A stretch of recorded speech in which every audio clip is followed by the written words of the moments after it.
First నేను అడగాల్సిన question obviously there were not many expectations for the part 1, కానీ ఇప్పుడు పార్ట్ 2కి చాలా హెవీ ఎక్స్పెక్టేషన్స్ వచ్చాయి. What are your expectations on their expectations?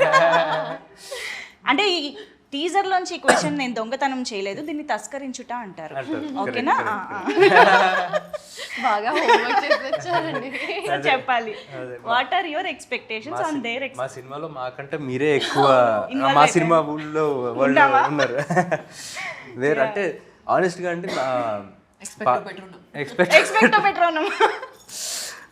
అంటే ఏంటంటే ఎక్స్పెక్ట్ పెట్టుకునేరండి అని, అయినా సరే సాటిస్ఫై చేస్తామని. ఓ, దాంట్లో అంత మీనింగ్ ఉందా? ఏమో నాకు అనిపించింది ఏం చెప్పా. అంటే మత్తు వదలరా అనేది ఇట్స్ లైక్ ఫస్ట్ పార్ట్తో అయిపోయే సినిమా కాదండి అది. అంటే మనకి సినిమా వచ్చి అయిపోయినా కానీ దాని తాలూకు దాంట్లో మత్తు వదలరా వరల్డ్లో క్యారెక్టర్స్ కానీ, దాంట్లో మీమ్స్ కానీ, డిఫరెంట్ యేసు చేసిన కామెడీ కానీ అన్నీ మనకి ఈ 5 సంవత్సరాలు కూడా క్యారీ ఫార్వర్డ్ అవుతూనే ఉన్నాయి, మనం చూస్తూనే ఉన్నాం. So we feel very confident that మత్తు వదలరా అనే వరల్డ్ జనాలకి చాలా ఇష్టం. సో ఫస్ట్ పార్ట్ కన్నా ఇంకా తెలిసిన వాళ్ళు, ఈ 5 సంవత్సరాల్లో తెలుసుకున్న వాళ్ళు కూడా సెకండ్ పార్ట్కి కనెక్ట్ అయ్యి ఉన్నారు కాబట్టి సెకండ్ పార్ట్కి డెఫినెట్గా వస్తారన్న నమ్మకం. True that. నిజంగా అంటే చాలా సినిమాలు ఏంటంటే పార్ట్ 2 ఇలాగ కొన్ని ఇయర్స్ గ్యాప్ తర్వాత వస్తున్నప్పుడు మళ్ళీ పార్ట్ 1 చూసి గుర్తు తెచ్చుకుని ప్రిపేర్డ్గా వెళ్దాము అనుకుంటారు, లేదా చూడని వాళ్ళు మళ్ళీ చూద్దాము అనుకుంటారు. కానీ ఈ సినిమాకి అవసరమే లేదు, ఎందుకంటే సినిమా అంతా గుర్తుంది మాకు. యా. బట్ మీకు అసలు పార్ట్ 2 ఐడియా ఫస్ట్ పార్ట్ తీస్తున్నప్పుడే ఉండిందా? లేదండి, అంటే మాకు ఎవరు అసలు పార్ట్ 2 చేయాలన్న థాటే లేదు. అంటే చేస్తే బాగుండు, హిట్ అయ్యాక చేస్తే బాగుండు అని నాకు అనిపించింది. సో నేను కానీ చెర్రీ గారు కానీ కొంచెం షేర్ చేసుకున్నాం ఆ థాట్, పార్ట్ 2 చేస్తే బాగుంటుంది కదా అని రితేష్ తోటి. బట్ తనకి లేదు అసలు పార్ట్ 2 తీయాలన్న ఐడియా అప్పటికి లేదు తనకి. ఆఫ్టర్ ఇప్పుడు మొన్న 4 years తర్వాత మొన్న ఫోన్ చేసి ఇలాగా నవంబర్లో ఫోన్ చేశాడు, పార్ట్ 2 చేద్దాం అనుకున్నాను కానీ వెరీ ఎక్సైటెడ్. మాకు ఎప్పటి నుంచో చేయాలని. 1 year కూడా అవ్వలేదా ఆ థాట్ వచ్చి? అవ్వలా, నవంబర్ అంటే తనకి థాట్ ముందు నుంచి వచ్చి నవంబర్లో ఫోన్ చేసి స్క్రిప్ట్ ఇలా రెడీ అయిపోయింది ఆల్రెడీ అని చెప్పాడు. మరి తన స్క్రిప్ట్ ఎన్ని రోజులు పట్టిందో తనకి రాయడానికి, కానీ మాకు తెలిసింది నవంబర్లో. మీ దాకా నవంబర్లో వచ్చింది, అయిపోయింది సినిమా. చాలా ఫాస్ట్ గా కంప్లీట్ చేశారు. Almost 1 yearలో product. సత్య గారు, వెన్నెల కిషోర్ గారు, సునీల్ గారు, అజయ్ గారు, ఇంతమంది బిజియెస్ట్ యాక్టర్స్ పెట్టుకుని ఇంత త్వరగా ఎలా కంప్లీట్ చేయగలిగారు? ఎందుకంటే వాళ్ళకి కూడా ఈ టీమ్ అంటే స్క్రిప్ట్ చాలా ఇష్టం. అవునా? సత్య గారికి మత్తు వదలరా అంటే ఒక ఎక్కడ లేని ఎనర్జీ వస్తుంది కాబట్టి. కానీ మేము మీ క్యారెక్టర్కి యేసు క్యారెక్టర్కి ఎంత కనెక్ట్ అయిపోయామంటే ప్రతి డైలాగు మీరు అన్నట్టు మా వాడుక భాషలో కలిసిపోయింది, ఈ దొంగతనం తస్కరించడం అలాంటివన్నీ కూడా. బట్ వీఆర్ వెరీ గ్లాడ్ అలాంటి ఒక దట్ వైబ్ ఆఫ్ మత్తు వదలరా మళ్ళీ వస్తుంది అని, because it has its own aura and thrill కదా. అండ్ చిట్టిగా నవ్వుతూ ఉండే మా చిట్టి చిత్తుగా కొడుతోంది ఇప్పుడు. ఇది అనుకోకుండా మొత్తం యాక్షన్ ఏం జరుగుతుంది చిట్టి?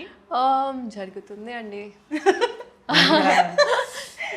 చాలా కష్టపడి సాడ్ జోక్స్ వేసేసాం. మొత్తం సెట్లో చెత్త జోక్స్ వేసాం, కానీ ఫిల్మ్ అయితే బాగా వచ్చింది, అంత నమ్మకం ఉంది. And we all did our best, we all try to make this. అంటే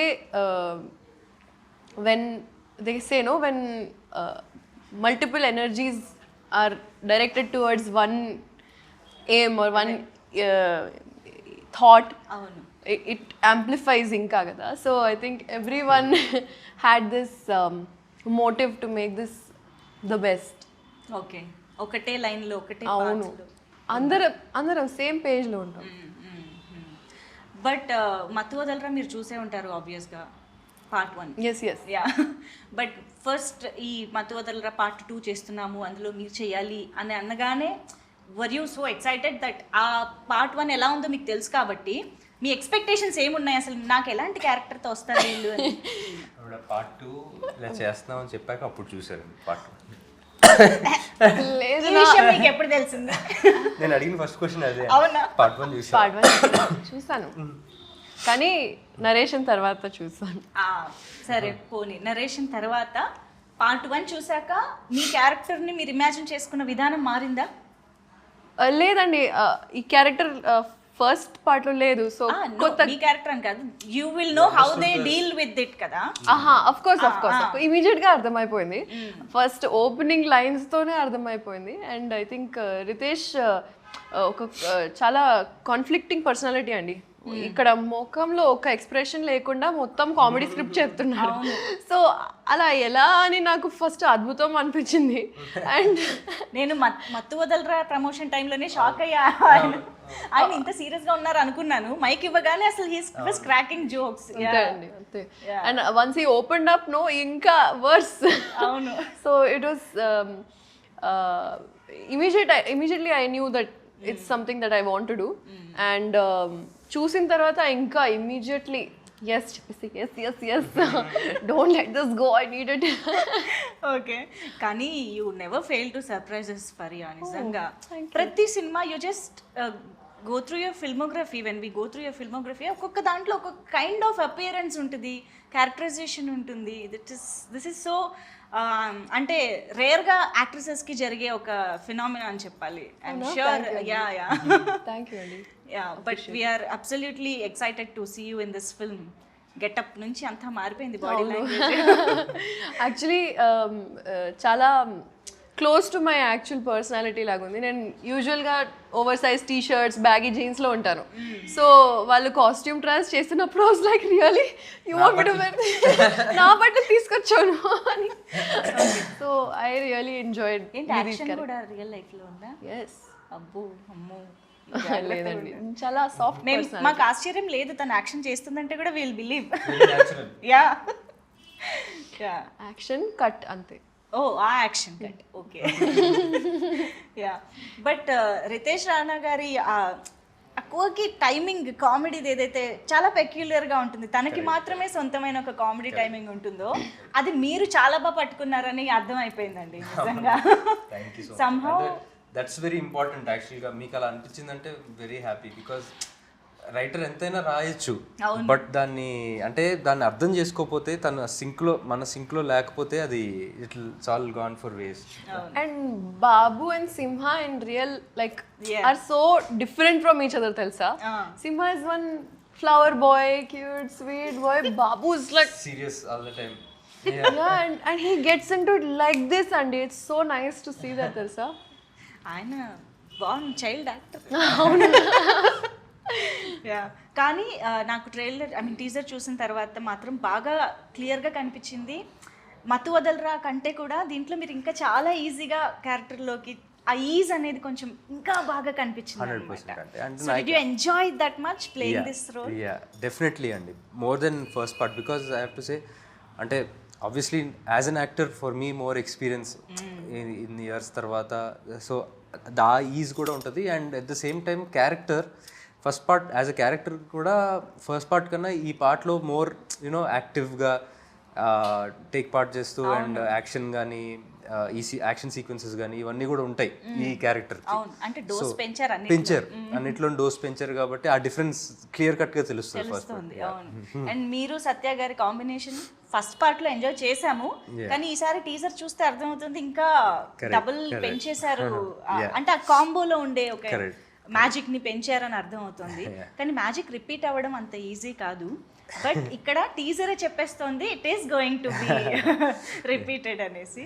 సో హౌ ఇస్ ఇట్ మీరు యేసు ఎలా ఉంటుంది సెట్ పైన? అసలు ఇప్పుడు ఎనీ మూమెంట్ అదిరిపోతుందండి. అంటే యేసుకున్న ఎనర్జీ అది. సో అంటే చాలా లక్కీ అనిపిస్తుంది అండి. ఎందుకంటే చాలామంది మత్తు వదలరా 1 and 2లోనే కాకుండా మేము చేసిన ఇంకో సినిమా తెల్లవారు తెగురాలలో కానీ అది కానీ జనాలు దే కెప్ట్ సేయింగ్ యూనో మీ ఇద్దరు కెమిస్ట్రీ బాగుంటుంది అని. సో అది వర్కౌట్ అయినందుకు ఐఎమ్ వెరీ హ్యాపీ. అంటే స్క్రీన్ మీద ఆర్గానిక్గా అనిపిస్తుంది. అండ్ ఈ సినిమాకి వచ్చేసరికి అది చాలా చాలా important. Through out the movie మేమిద్దరం కలిసే ఉంటాం అనమాట. నేను లేకుండా తన సీన్లు, తను లేకుండా ఆ సీన్స్ అసలు మేబీ 1 or 2. నిజమే. But we are waiting to enjoy this combination once again. Thank you. So yeah, he team. Yeah. ఈ ఆలోచన మీకు ఎలా వచ్చింది అని అడగాలని ఉంది, కానీ రితేష్ గారు ఉంటే ఈ ఆలోచన నాకు ఎందుకు రాలేదు.